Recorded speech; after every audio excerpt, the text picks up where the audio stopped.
প্রেমময় শ্রী শ্রী ঠাকুর অনুকূল চন্দ্রের গ্রন্থসমূহের মধ্যে তাঁর চিঠি বইটি আমরা অডিও আকারে পরিবেশন করছি, যাতে যে কেউ যে কোনো সময় শ্রবণের মাধ্যমে তাঁর স্নেহ, দয়া ও জীবনমুখী আদর্শে সিক্ত হতে পারেন।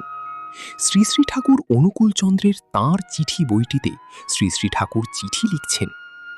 কৃষ্ণদা, ভারতের অবনতি তখন থেকেই আরম্ভ হয়েছে যখন থেকে ভারতবাসীর কাছে অমূর্ত ভগবান অসীম হয়ে উঠেছে। ঋষি বাদ দিয়ে ঋষিবাদের উপাসনা আরম্ভ হয়েছে।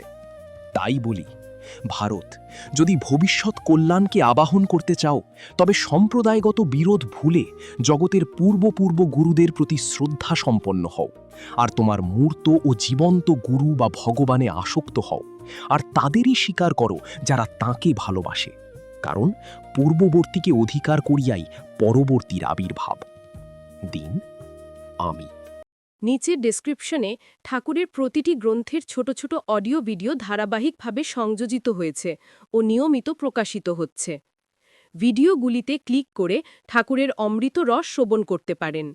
তাই চ্যানেলটি সাবস্ক্রাইব করুন, বেল আইকনে ক্লিক করে অল নোটিফিকেশন অন করুন।